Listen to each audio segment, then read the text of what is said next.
My name is Elena, and I'm 30. The smell of roasted turkey still makes my shoulders tighten a little. Not because I dislike Thanksgiving, but because one particular Thanksgiving changed the way I see my family. That afternoon started the way those holidays usually do. The house was warm, the windows fogged slightly from the oven heat. My mother had been basting the turkey for hours, and the smell of butter and rosemary filled every room. Football murmured from the living room television. Silverware clicked against plates as people set the table. I remember standing at the sink rinsing a wine glass, listening to the quiet hum of conversation behind me. My younger brother Caleb was laughing about something near the dining table, the kind of laugh that comes easily when someone believes they're about to win. At the time, I didn't know what he meant by that. I dried my hands on a towel and walked into the dining room. The long oak table was already set. Candles flickered in small glass holders, and my aunt was arranging napkins like little folded fans beside each plate. It was the same table where, years earlier, I had once spread out invoices and a laptop while everyone else watched football. Back then, I was trying to keep a small company alive. Now, everyone was waiting for dinner. My father sat at the head of the table studying the place settings like they were a complicated puzzle. My mother kept adjusting things that were already perfectly aligned. Caleb stood near the window with a glass of wine in his hand.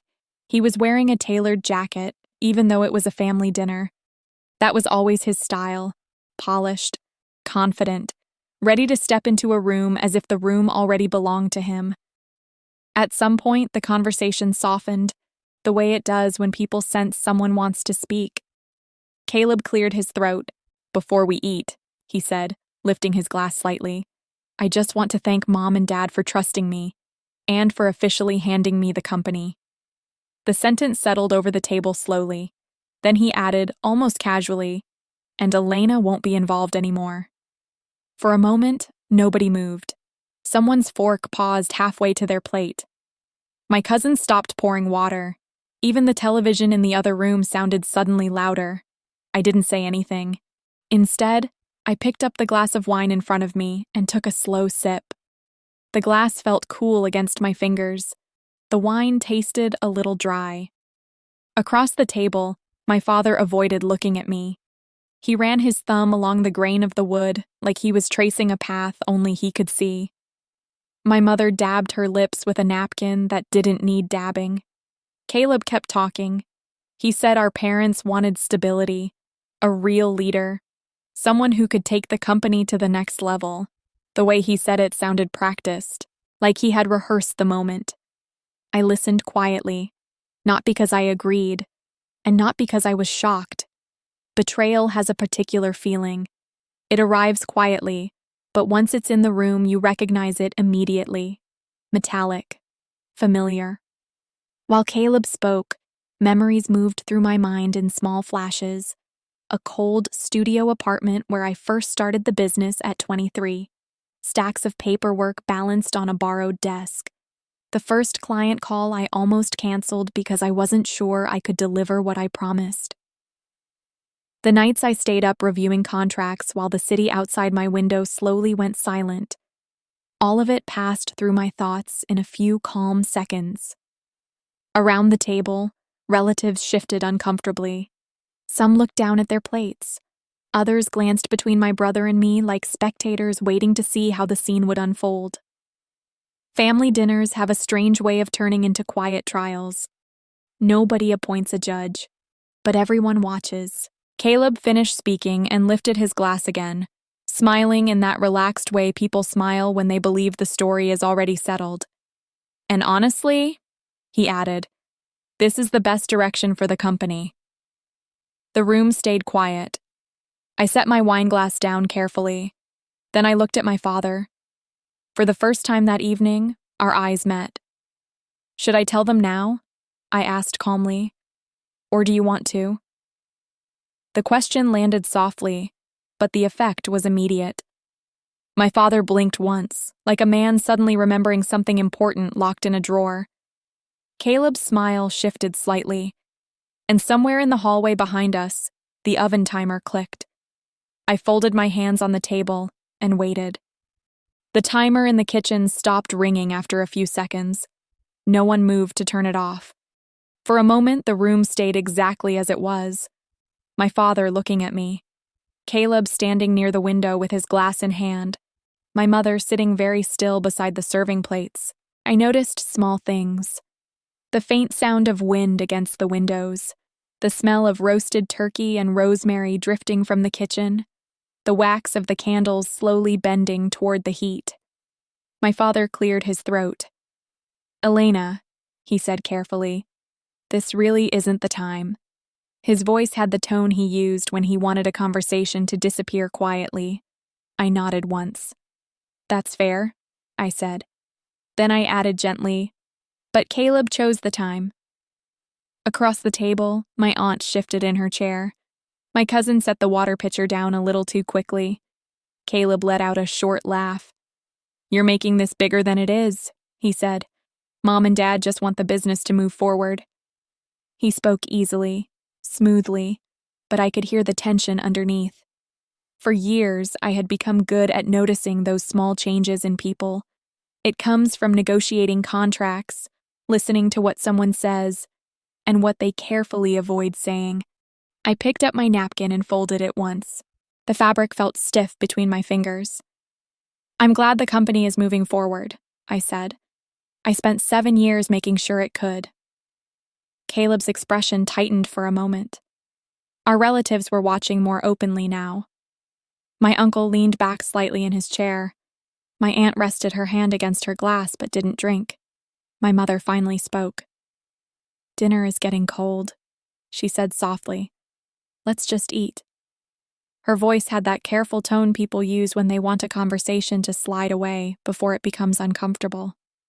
But the moment had already changed. Everyone in the room could feel it. I looked down the length of the table. Most of them knew pieces of the story. The family version had always been simple. Elena started a small business. The family helped. Everyone supported it together. It was a comfortable version of events. It also wasn't accurate. When I started the company, I was 23 and working out of a studio apartment above a print shop downtown. The windows rattled in the winter, and the heater worked only when it felt like it. I bought my first desk from a thrift store. The chair had a broken wheel that clicked every time I turned. I remember the first client meeting very clearly. The coffee shop smelled like burnt espresso.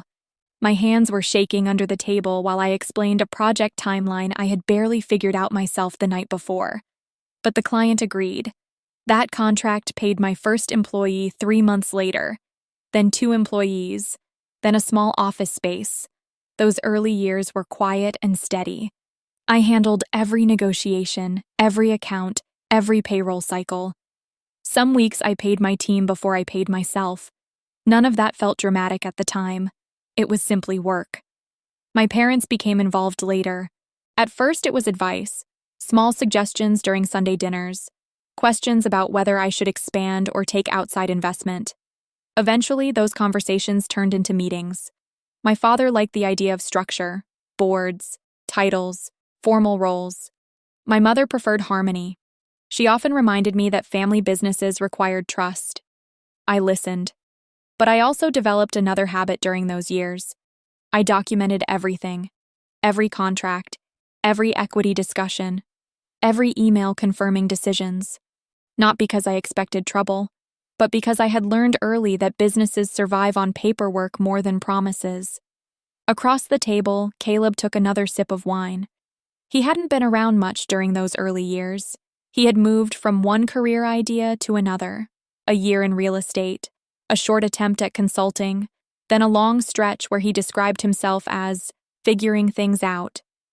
My parents supported him generously. When he finally became interested in the company, it was already stable. By then, we had 20 employees and clients across 3 states. I remember the first time my father suggested giving Caleb a leadership role. "He just needs the right opportunity," he told me one evening in my office. I didn't argue. Instead, I suggested a normal hiring process: resumes, interviews, defined responsibilities. My father smiled in that patient way he had when he believed experience mattered more than procedures. "It's family," he said, but I insisted on paperwork anyway. That had become my rule. Paper first, assumptions later. At the Thanksgiving table, Caleb was still standing near the window. He looked confident, but I noticed something else now. His fingers were tapping lightly against the glass of his wine, a small, nervous rhythm. I turned toward my father again. He still hadn't touched his plate. "Dad," I said quietly, "should I explain it?" The room went silent again. He opened his mouth slightly, then closed it. Across from me, Caleb's tapping stopped, and for the first time that evening, his expression shifted from confidence to something closer to uncertainty. For a few seconds, no one spoke. My father looked down at the table again, tracing the same line in the wood with his thumb. It was a small movement, but I had seen it before. He did that when he needed time to think. Caleb shifted his weight beside the window. "You're turning this into something dramatic," he said finally. His voice was still controlled, but the easy confidence from a few minutes earlier had faded. "I'm not," I said. I kept my tone even. "I'm just making sure everyone understands what actually exists." My uncle leaned forward slightly in his chair. "What do you mean?" he asked. I didn't answer immediately. Instead, I reached down beside my chair and lifted a thin leather folder onto the table. It made a quiet sound when it touched the wood.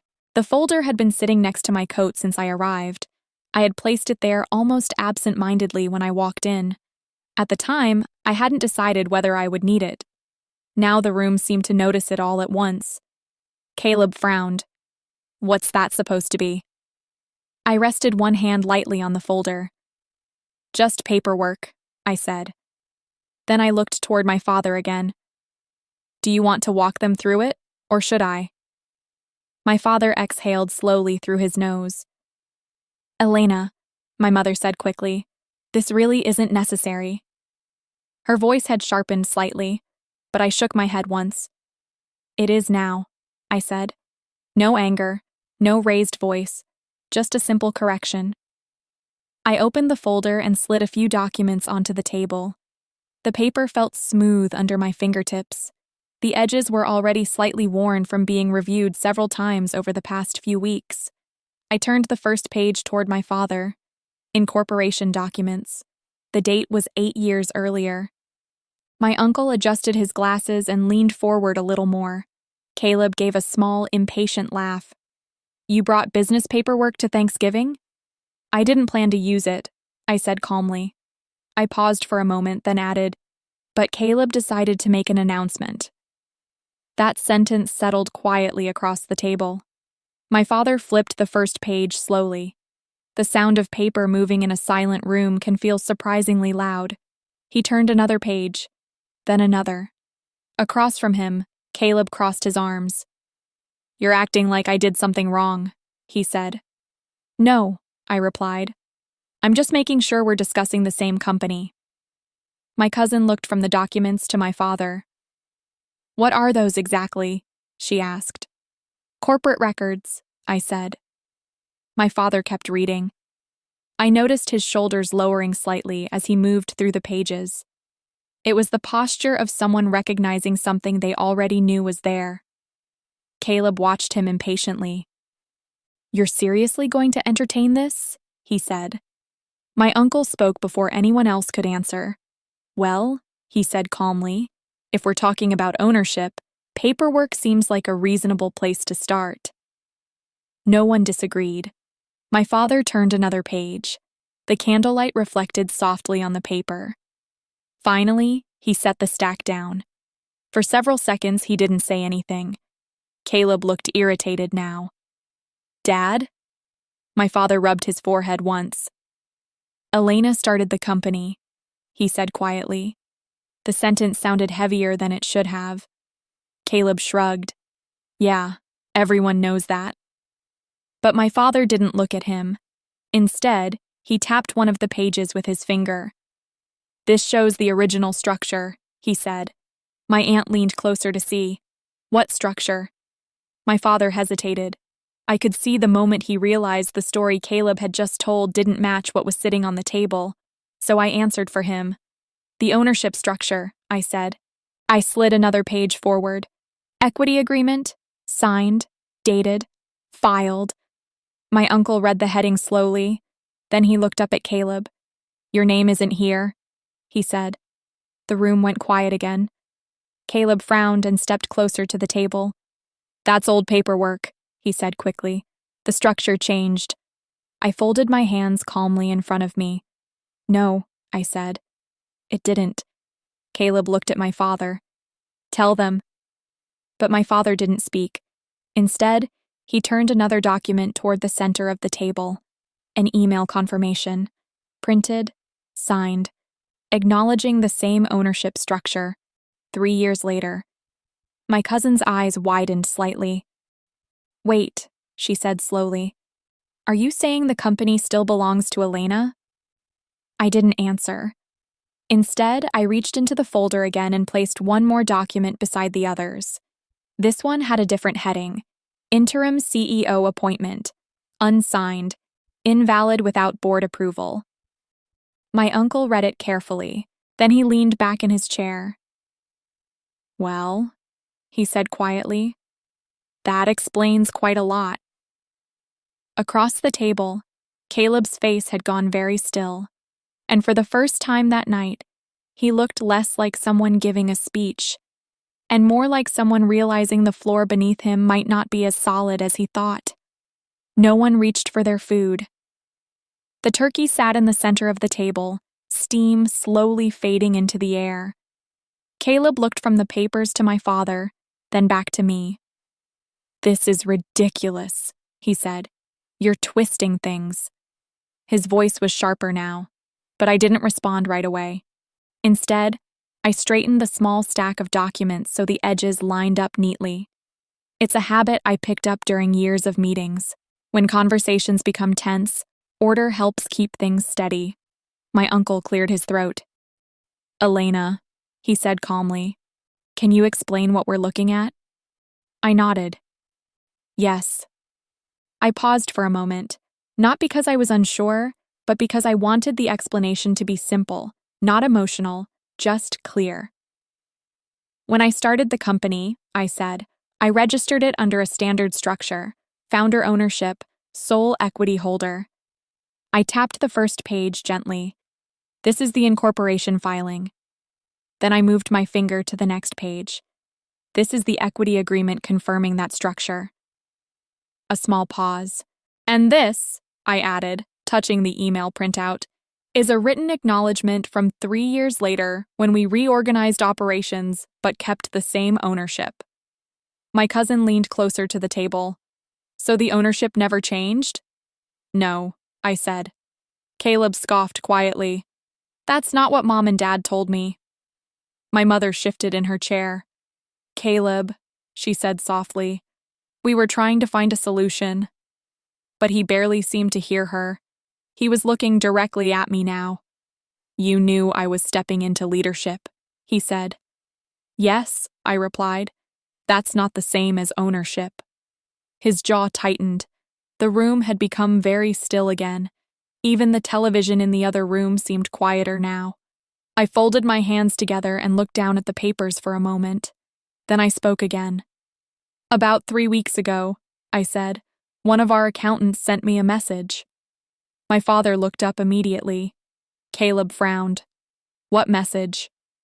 I didn't answer him yet. Instead, I slid another document from the folder. This one was different. It was a printed internal memo. Attempted leadership transition proposal. Unsigned, unfiled, but detailed. My uncle read the heading slowly. My cousin leaned in again. What is that? She asked. A proposal, I said calmly, for transferring operational authority. To Caleb. My mother inhaled quietly. Caleb straightened. Exactly, he said. Because the company needed... I raised my hand slightly, not to interrupt, just to slow the conversation. That proposal, I continued evenly, was never approved. I tapped the bottom of the page. No board authorization. No equity transfer. No legal filing. I paused for a moment. Then I spoke again, a little more deliberately. Which means the company structure never changed. Across the table, Caleb's confidence was thinning. "You're focusing on technicalities," he said. I shook my head. "No. I'm focusing on the structure that keeps a company legal." My uncle nodded slowly. "Fair point," he said. Caleb looked at my father again. "Dad, say something." My father sat very still for a few seconds. Then he spoke quietly. "The paperwork is accurate." The sentence landed heavily in the room. Caleb blinked. "You told me the company would be mine." My father exhaled slowly. "We discussed possibilities," he said, "but nothing was finalized." Caleb turned toward me again, frustration rising in his voice. "You could have talked to me about this." "I tried," I said. The room fell quiet again. Then I added something that shifted the tone slightly. "I actually made a list when I discovered the proposal." Caleb frowned. "A list?" "Yes." I slid one last sheet of paper out of the folder. This one wasn't legal documentation. It was a simple page with 3 lines written neatly. Step 1, confirm ownership records. Step 2, consult legal counsel. Step 3, wait for clarification from family. My uncle read it and raised his eyebrows slightly. "You planned this carefully." "I planned it calmly," I said. Then I leaned back in my chair. I waited because I hoped the conversation would happen privately. I looked at Caleb. "But when you announced the situation tonight," I added, "it became public." No one spoke for several seconds. The candles flickered gently. The turkey cooled. And for the first time that evening, Caleb looked uncertain not just about the room, but about the story he had walked in expecting to tell. The room stayed quiet for a long moment. Someone in the kitchen hallway moved past the doorway, probably one of my younger cousins who had stepped away earlier. The floor creaked softly, then the sound faded again. At the table, no one touched their plates. Caleb stood very still beside the window, looking down at the documents spread across the table like they had appeared from nowhere. "You're making it sound like I tried to steal something," he said. His voice wasn't loud, but the edge was there now. I shook my head once. "That's not what I said." He ran a hand through his hair and paced 2 steps away from the window, then back again. "You knew I was stepping into leadership?" he said again. "Yes," I replied. "I agreed to let you manage operations." Caleb stopped pacing. "Then what's the problem?" "The problem," I said calmly, "is the difference between management and ownership." My uncle nodded slowly. "That's a pretty big difference." My mother finally pushed her chair back slightly. "This isn't helping anything," she said. "We're supposed to be together tonight." I looked at her gently. "You're right." Then I added something she didn't expect. "And that's why I didn't start this conversation." Her expression softened for a moment, but she didn't respond. Caleb leaned forward, resting his hands on the back of his chair. "So what now?" he asked. The question wasn't aggressive anymore. It sounded more like someone realizing the situation had moved beyond their control. I glanced down at the papers again. The candlelight made the ink on the documents look slightly darker. "For now," I said, "nothing dramatic happens." That seemed to confuse him. "What do you mean?" "It means the company continues operating exactly as it has." I spoke slowly, the same way I did in meetings when explaining process. The structure hasn't changed. The contracts haven't changed. The ownership hasn't changed. Caleb looked frustrated again. "So you're just ignoring what Mom and Dad wanted?" I shook my head. "I'm respecting what exists." Across the table, my father finally looked up. "Elena is correct," he said quietly. The room seemed to shift again, not dramatically. just enough that everyone felt it. My father rarely spoke in absolutes during family discussions. When he did, people usually listened. Caleb stared at him. "So you're just backing off now?" My father didn't answer immediately. He reached for one of the documents again, reading it carefully even though he had already seen it. "This company," he said slowly, "was always Elena's legally." The word legally hung in the air. My uncle leaned back again. "Well," he said quietly, "that settles that part." Caleb turned toward me. "You knew this whole time," he said. "Yes." "And you waited." "Yes." "Why?" The question wasn't angry. It sounded more like confusion. I considered the answer for a moment. Then I said the simplest version of the truth. Because I wanted the conversation to happen the right way. I gestured lightly toward the table. Private discussion, clear expectations, defined roles. Caleb gave a short, humorless laugh. "And instead, we got Thanksgiving." "Yes," I said. He looked down at the floor for a moment. Then he pulled his chair out and sat down heavily. The movement seemed to release the tension in the room slightly. My aunt finally reached for her water glass. My cousin adjusted the napkin in front of her plate. The world hadn't collapsed. It had simply shifted. My father closed the folder and pushed the papers gently back toward me. "You should keep these," he said. I nodded and placed them back inside the leather folder. The sound of the zipper closing was soft but final. Across the table, Caleb stared at the turkey in the center of the table like he was seeing it for the first time. No one spoke for another 30 seconds. Then my uncle did something very ordinary. He reached for the carving knife. "Well," he said calmly, "the food is getting cold." The knife slid into the turkey with a quiet, steady motion.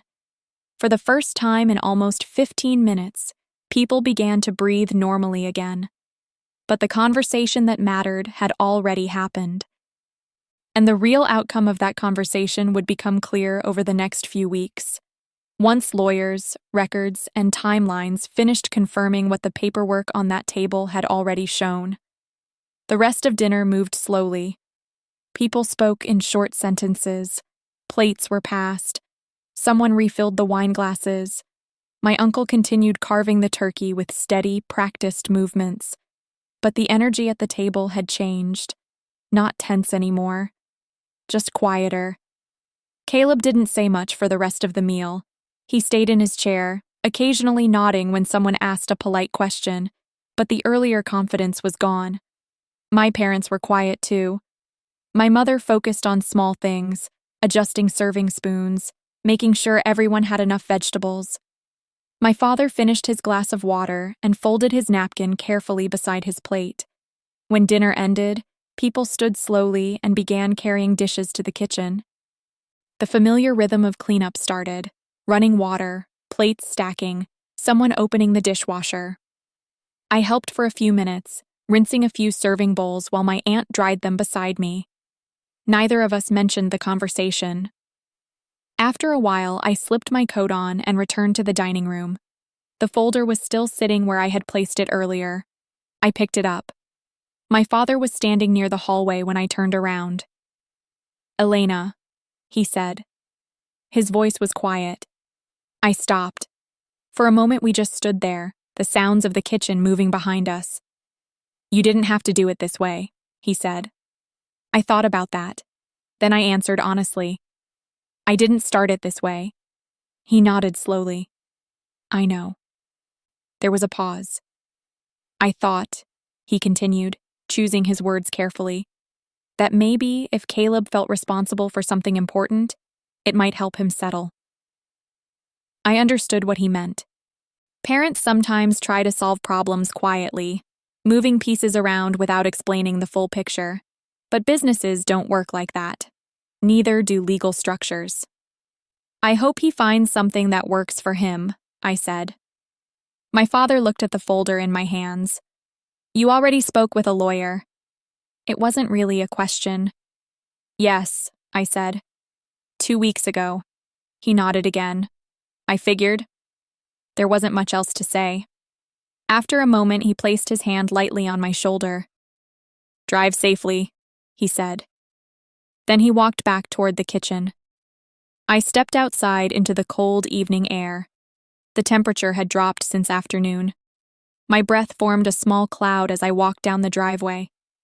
The sky above the neighborhood was clear, and the streetlights reflected faintly off the frost beginning to form on the sidewalks. When I reached my car, I sat for a moment before starting the engine. Not because I felt upset, just because my mind was settling. Over the next few weeks, things unfolded in a way that felt steady rather than dramatic. Our legal team reviewed the documents again. Every filing confirmed what the paperwork on the Thanksgiving table had already shown. Ownership remained exactly where it had always been. The proposed leadership change had never been authorized, which meant nothing had legally shifted. Caleb called me twice during those weeks. The first call was tense. He said he felt embarrassed, that he had believed what our parents told him, that he thought he was stepping into something that had already been decided. I listened. Then I explained the structure again, carefully. The second call was calmer. He asked about what roles might exist in the company moving forward. I told him the same thing I would tell any applicant. We follow the same hiring process for everyone. He understood what that meant. We left the conversation there. At the company, operations continued normally. Clients kept their schedules. Our leadership team focused on projects already in motion. One thing did change, though. We formalized the governance structure more clearly than before, not because I expected more conflict, but because clarity makes future decisions easier. My parents and I spoke again about a month later. That conversation was quieter than the Thanksgiving dinner had been. No announcements, no speeches, just a calm acknowledgement that some boundaries needed to stay clear. Sometimes families learn best when paperwork speaks first. By the end of the year, the company was stable, the leadership structure was defined, and the noise around that Thanksgiving evening had faded into something simpler. Just a memory of a dinner where the truth arrived a little earlier than anyone expected, and where, once it arrived, the rest of the story followed naturally. A few months after that Thanksgiving, I found myself doing something very ordinary. I was in my kitchen early one morning, making tea. The house was quiet. Outside the window, the street was still empty except for a delivery truck rolling slowly past the corner. Winter light filtered through the glass in that pale, steady way it does before the day fully begins. The kettle clicked softly as it cooled. I poured the tea and carried the mug to the small table near the window, where I usually review my morning notes. The company reports were open on my laptop, but I wasn't reading them yet. Instead, I sat there for a moment, letting the quiet settle. After the holidays, life had slowly returned to its usual rhythm. Meetings, client calls, project timelines. The company itself felt steady again. Our leadership team had adjusted to clearer roles, and the governance changes we made after Thanksgiving were working exactly as intended. Sometimes the best solution isn't dramatic. It's structure. Caleb eventually moved on to something else. A friend of his had invited him to join a smaller startup, and from what I've heard, the environment suits him better. Less expectation, more room to learn. My parents and I still see each other regularly. Our conversations are simpler now. Not distant, just clearer. Certain subjects stay inside the boundaries they belong in. That morning, as I looked over the quiet street, I thought again about the moment at the dinner table when I asked my father that question. Should I tell them now, or do you want to? At the time, it didn't feel like a powerful sentence. It felt like a calm decision. Just a way of saying that the truth didn't need to be hidden anymore. I took another sip of tea and closed the laptop for a moment. Over the years, I've learned something about situations like that. When people think silence means agreement, they often build entire plans around that assumption. But silence can also be patience. And patience gives you time to understand systems, documents, timelines, and the quiet leverage those things create. A few weeks ago, someone from my team told me about a similar situation happening in another company. Different people, different business, but the same pattern. A founder slowly being pushed aside while others tried to reshape the story. When I heard that, it reminded me how common these situations really are. Sometimes the difference between losing control of something you built and protecting it comes down to simple things: good records, clear agreements, and the willingness to stay calm when the moment arrives. I finished my tea and stood up to start the day. Before we wrap up, if you found this story interesting or relatable, I'd love to hear where you're listening from. Take a moment to like the video and subscribe to the channel, and in the comments tell me which city you're watching from and what time it is there right now. It's always fascinating to see where everyone is tuning in from. And if you enjoy calm, real stories like this about standing your ground and protecting what matters, two of the most popular stories on this channel will appear next for you to watch.